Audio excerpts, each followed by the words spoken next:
Hey guys, in today's video we get some exciting new Tesla news from Austin, Texas. We also received revised FSD Beta 10.5 release notes, as well as a cold weather range test on the new LFP-powered Model 3. We also get an inside look at Elon Musk's managerial style, and the Apple automobiles back in the news. If you find this video interesting, hit that like button. Now without further ado, let's get started. There are strong indications that the Tesla Gigafactory in Austin, Texas may open in the coming month, and Tesla is stepping up efforts to train and hire additional personnel in the area. Tesla filed fresh architectural review board files in Austin, Texas on November 19th. The 5 primary production facilities of Giga Austin, namely body in white, stamping, casting, paint, and general assembly areas, are defined in these applications for assessment. The deadline for each filing was December 31st, 2021. According to what we've learned, the company simply needs this approval from the Architectural Review Board to confirm that the factory's interior is safe for employees to begin production, which should be no problem given that this is Tesla's 3rd Gigafactory in the United States, and to my knowledge, they clearly know what they're doing. Given that we've already witnessed equipment debugging and test production at Giga Austin, including front and rear casting, as well as a fully completed model on site, it appears that the first production will be ready to begin in January 2022. We've also recently learned of a new Tesla-sponsored robotics program at Austin Community College, ACC, that will train future Tesla employees. The institution held a ribbon-cutting ceremony for the new Tesla Startup Manufacturing Training Center on campus on November 19th of last year. The new college course is designed as a 14-week hands-on training program for new Tesla employees who want to learn how to produce robot cars in conjunction with a robotic factory line. The cost of the ACC training facility, including specialized training equipment, was wholly covered by Tesla and partially subsidized by state grant monies provided to ACC and Tesla by the Texas Workforce Commission. During their time in the program, students are paid Tesla employees, and after graduation, they are eligible for full-time careers with the corporation. Additionally, we've taken a look at the particular release notes for version 10.5 of Tesla's full self-driving beta,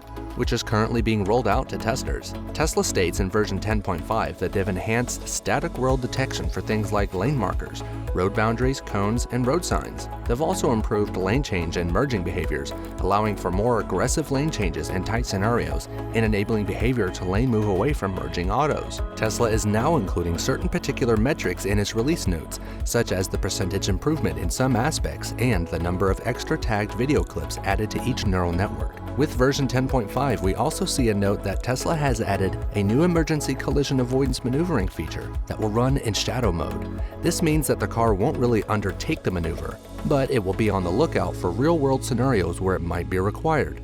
And Tesla will be able to compare the data between what the car wanted to do and what the human driver did in this scenario. Tesla is known to have a collision avoidance system, although it is currently confined to avoiding what they believe to be forceful steering motions. This new emergency feature is most likely testing the car's capabilities in the most extreme conditions. This isn't the complete stack integration that we're expecting with version 11 of FSD Beta, so these new lane change enhancements won't extend to highway driving just yet, but it sounds like that's the direction they're heading in. As for the cold weather LFP-equipped Tesla Model 3 testing, Giga Shanghai has provided us with a real-world test, which should give us a fair sense of how the new battery packs will perform in cold versus warm weather. Bjorn Nyland, the owner of a Model 3 in Norway, finished the research. He compares the energy efficiency statistics from the LFP battery pack he recorded in the summer to the results he captured as the country approached freezing temperatures. The only difference between the two tests, according to Bjorn, was the changeover from all-season to winter tires, but the sizes remained the same at 235, 45, 18.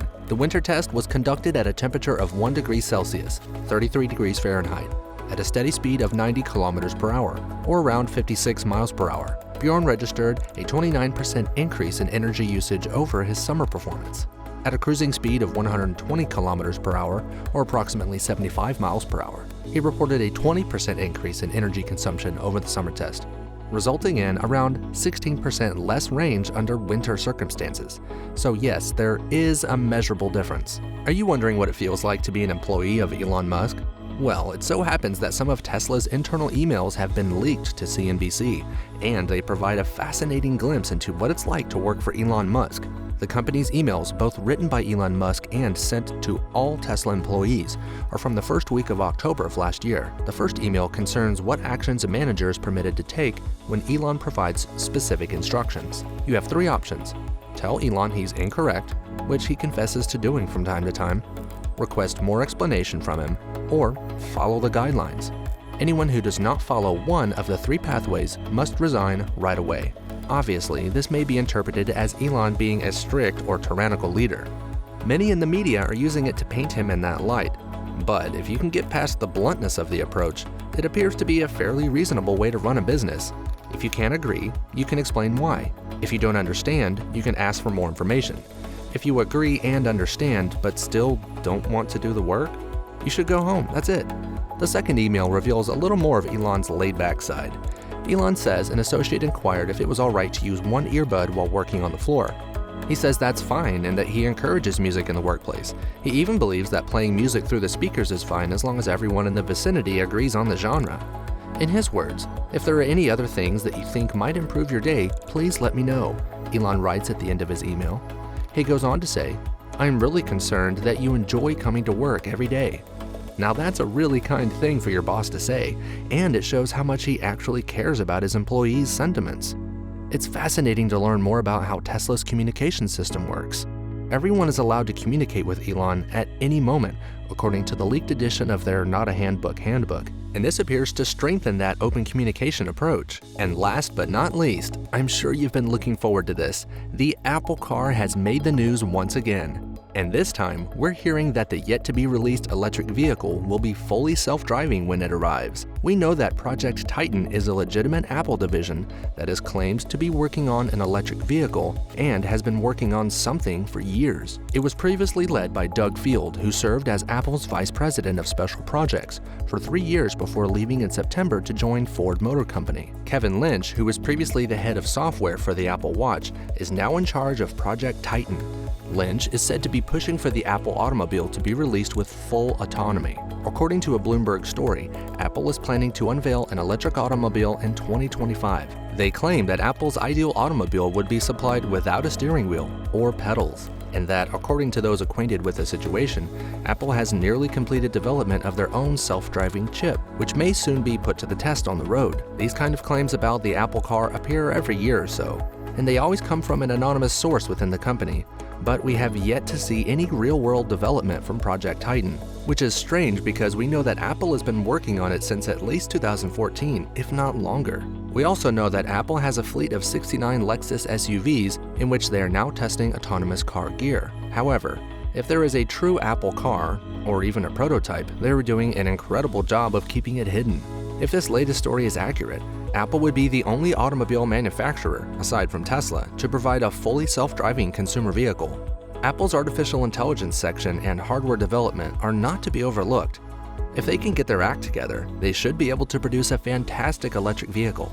Of course, we know from Tesla that the gap between developing a prototype and mass-producing an electric vehicle is enormous.